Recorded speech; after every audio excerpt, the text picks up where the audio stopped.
Now we can see a new world coming into view. A world in which there is the very real prospect of a new world order. The New World Order will be built, an end run on national sovereignty, eroding it piece by piece, will accomplish much more than the old-fashioned frontal assault. Council on Foreign Relations. We shall have world government, whether or not we like it. The only question is whether world government will be achieved by conquest or consent. Paul Warburg, Council on Foreign Relations and architect of the Federal Reserve System. There's a group that get together internationally and they sort of play God with our money. You think that's part of what George Bush said was the One World Order? They can't have a new world order only with a world police, military. Right. I think the financial system ultimately is even more important than the guns. The central bankers of the world are working together to create a one world government, a global police state as sinister as anything George Orwell ever wrote about, where every person on the planet Earth will have an RFID chip implanted, where the bankers and the governments can monitor every transaction you make. A chip in everybody would be the universal monetary system par excellence, because there'd be no escape from it, and you'd be totally under the control of those who issue the electronic impulses in that chip. Their strategies are being accomplished through the World Trade Organization, the International Monetary Fund, and the Bank for International Settlements, which is the central bank for all the central banks of the world. Most people don't have a clue that these unelected private bankers actually control the governments of the world. They have financed and profited from every war since World War I without concern for humanity. The war in Iraq is an attempt by the Federal Reserve and their partner, the Bank of England, to control the Middle East and to make it a part of the New World Order. To defend the New World Order, U.S. soldiers will have to kill and die. Arthur Schlesinger, Counselor on Foreign Relations. Military men are just dumb, stupid animals to be used as pawns in foreign policy. Henry Kissinger, Council on Foreign Relations. Now let's listen to this quote by Robert Reich, a member of President Clinton's cabinet and one of his most trusted advisors. The dirty little secret is that both houses of Congress are irrelevant. America's domestic policy is now being run by Alan Greenspan and the Federal Reserve. America's foreign policy is now being run by the International Monetary Fund. When the president decides to go to war, he no longer needs a declaration of war from Congress. Dr. Carol Quigley, professor from Georgetown University, who was also President Clinton's mentor, said in his book, Tragedy and Hope, the powers of financial capitalism had a far-reaching aim, nothing less than to create a world system of financial control in private hands, able to dominate the political system of each country and the economy of the world as a whole. And then President Clinton's Deputy Secretary of State, Strobe Talbot, said, in the next century, nations as we know it will be obsolete. All states will recognize a single global authority.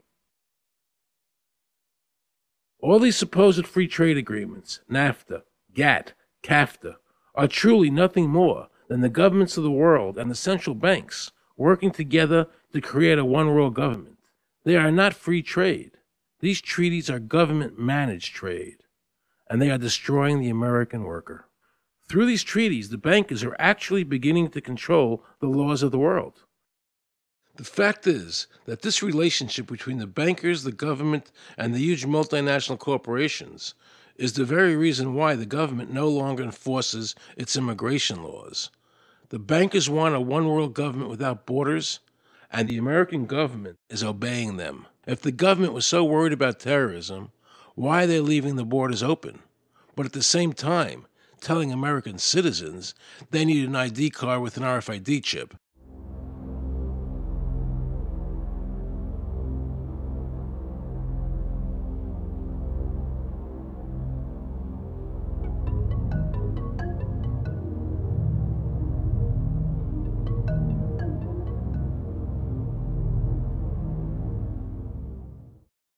The Bush administration's open borders policy and its decision to ignore the enforcement of this country's immigration laws is part of a broader agenda. President Bush signed a formal agreement that will end the United States as we know it, and he took the step without approval from either the U.S. Congress or the people of the United States. Bill Tucker reports. The Security and Prosperity Partnership of North America sounds benign, hardly like a policy that critics call NAFTA on steroids. It's a deal that few have even heard of. It's being done again by very few people at the very top on behalf of the investment class, but the working class of people, political officials across our country from communities, from cities and so forth, they don't know anything about this. Yet it was agreed to by Mexico's President Fox, Canada's Prime Minister Martin, and President Bush in 2005. Administration officials counter their critics by saying everything about SPP is on the White House website. And they say the partnership is not a treaty, but more of an outline of priorities between the United States, Mexico, and Canada. Still, some wonder why there haven't been public discussions about the goals being pursued. You know, I was asked the other day about whether or not I really thought the American people had the stomach to stand up and stop this nonsense, this direction from a group of elites in absolute contravention of our law, of our Constitution, every national value. And I hope, I pray that I'm right when I said yes. But this is beyond belief. Look what happened in Europe. The people that voted down the European Constitution wanting each country to stay sovereign. Yet the private central bankers are pushing the governments forward to make this Constitution happen, even though the people voted against it and clearly do not want a world government nor one European government.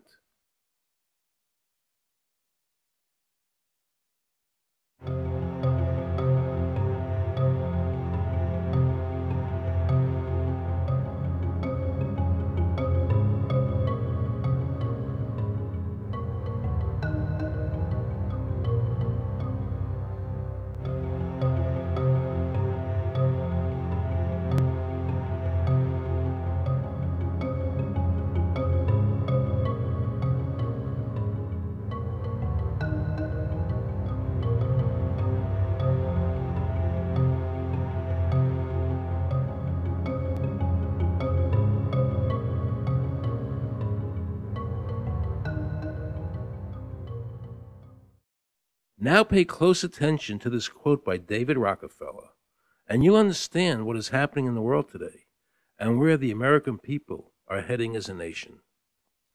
We are grateful to the Washington Post, the New York Times, Time Magazine, and other great publications whose directors have attended our meetings and respected their promises of discretion for almost 40 years.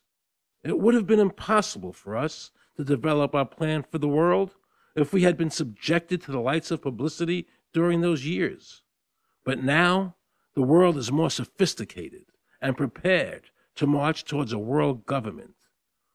The supranational sovereignty of an intellectual elite and world bankers is surely preferable to the national autodetermination practiced in past centuries. David Rockefeller, a member of the Council on Foreign Relations, actually believes that we would be better off if he and his bank of friends ran the world.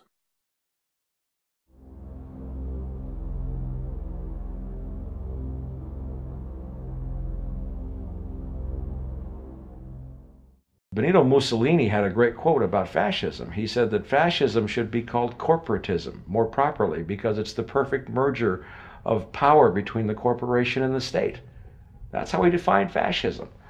And that's what we're seeing here. The media controls the information that a person gets. In various ways, they can make sure that the average American watching the tube or reading the newspaper is going to come out with a certain mindset. He's going to say, this is good, that's bad, and that's all they have to do. You look at the ownership of corporate media in this country. Who owns CBS? Viacom?